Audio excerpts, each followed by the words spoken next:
নিশ্চিত করছি যে কেউ বিনা ঔষধে থাকবে না। ঔষধ এবং চিকিৎসা আমরা এনশিওর করব।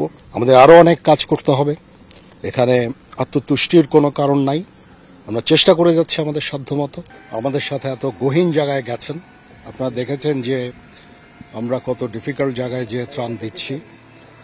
এখানে প্রায় 96টা বোট, বিভিন্ন টিম এই সমস্ত জায়গায় যে ত্রাণ বিতরণ করছে।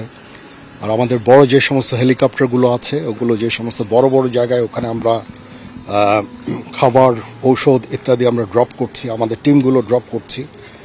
আর যে সমস্ত জায়গায় বড় বড় হেলিকপ্টার যাচ্ছে না, সেগুলো যে ছোট ছোট হেলিকপ্টার এখানে দেখতে পাচ্ছেন, এই হেলিকপ্টারগুলো ভরে আমরা সব মেটেরিয়ালগুলো আমরা ড্রপ করছি যে সমস্ত জায়গায় বড় হেলিকপ্টার যেতে পারছে না। আর আমরা তো এই যে life line Dhaka Chittagong highway আমরা রিপেয়ার করে ফেলেছি। এখানে আমরা 22-23 হাজারের মতো লোকজনকে রেস্কিউ করেছি। এখানে হেলি রেস্কিউ হয়েছে প্রায় 47 জন হেলি রেস্কিউ হয়েছে। এখানে এই চিটাগাংয়ে আমরা 16 জনকে অপারেট করেছি যারা মা হয়েছেন, এবং ঢাকাতেও আমাদের পেশেন্টরা আছে।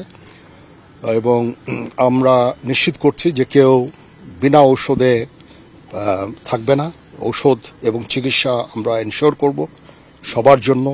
খাবারের যেই সংকট আছে, পানির যে সংকট আছে, সেগুলো আমরা এনশিওর করব ইনশাআল্লাহ। সবাই মিলে ওখানে দেখলাম অনেক ভলান্টিয়ার, ছাত্ররাও কাজ করছে, অনেক ভলান্টিয়ার অর্গানাইজেশন কাজ করছে। সবাই মিলে ইনশাআল্লাহ আমরা এই ডিফিকাল্ট সময়, এই যে এখন যে বন্যা, এটাকে আমরা মোকাবেলা করতে সমর্থ হব।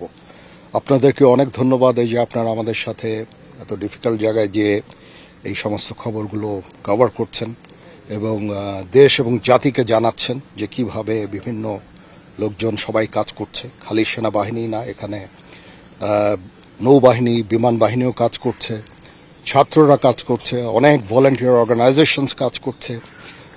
আমরা সবাই মিলে ইনশাআল্লাহ এই সমস্যাটা মোকাবেলা করব ইনশাআল্লাহ। একটা প্রশ্ন ছিল, আমরা আমাদের অলরেডি 1200 জন লোকের মতো আমরা বিভিন্ন টিমে অলরেডি কাজ করছে। দরকার হলে আমরা আরও আমাদের সৈনিক পাঠাবো যারা এই সমস্ত ইন্টারভিউয়ে যে থাকবে। এবং আমার মনে হয় না যে এটা খুব একটা সিরিয়াস কোনো সমস্যা হবে, এবং আমরা এই দিকটা আমরা দেখব।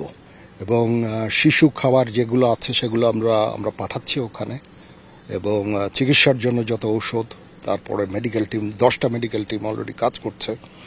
বিভিন্ন উপজেলায় যে ওটিগুলো আছে সেগুলো অপারেশনাল করার আমরা চেষ্টা চালিয়ে যাচ্ছি।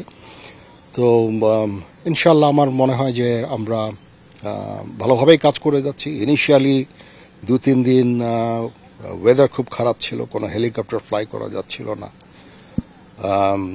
তারপর থেকে যখন একটু ওয়েদার যখন স্বাভাবিক হয়ে এসেছে, একটু বেটার হয়েছে, আমরা কাজ শুরু করেছি। আমাদের আরও অনেক কাজ করতে হবে। এখানে আত্মতুষ্টির কোনো কারণ নাই। আমরা চেষ্টা করে যাচ্ছি আমাদের সাধ্যমতো। এখানে ল্যাপসেস থাকতে পারে, বাট আমরা আমাদের সাধ্যমতো আমরা চেষ্টা করে যাচ্ছি। আমি যে দেখলাম যে লোকজনের স্কিন ডিজিজ, এবং এই স্কিন ডিজিজের জন্য অলরেডি ওষুধ গেছে, ওষুধ দিচ্ছে। তারপর ডায়রিয়া হওয়ার সম্ভাবনা আছে, এবং এটার জন্য যে ওরস্যালাইন, প্রচুর ওরস্যালাইন আমাদের আছে, আমরা আরও ঔষধ পাঠাচ্ছি। এবং আমাদের যে টিমরা যারা কাজ করছে, আপনারা হয়তো দেখেছেন ওখানে যে ছাগলনাইয়া উপজেলায় ওখানে লম্বা লাইন, এবং যখন আমরা সমস্ত রিলিফ দিয়ে ফেরত আসছি তখন আর লাইন কিন্তু নাই।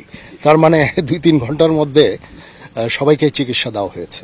তো এরকম ভাবে ইনশাআল্লাহ আমরা কাজ করে যাচ্ছি, এবং আমরা সবাই মিলে ইনশাআল্লাহ এই যে সমস্যা, এই সংকট থেকে বের হয়ে আসতে পারবো বলে আমি দৃঢ় বিশ্বাস করি ইনশাআল্লাহ।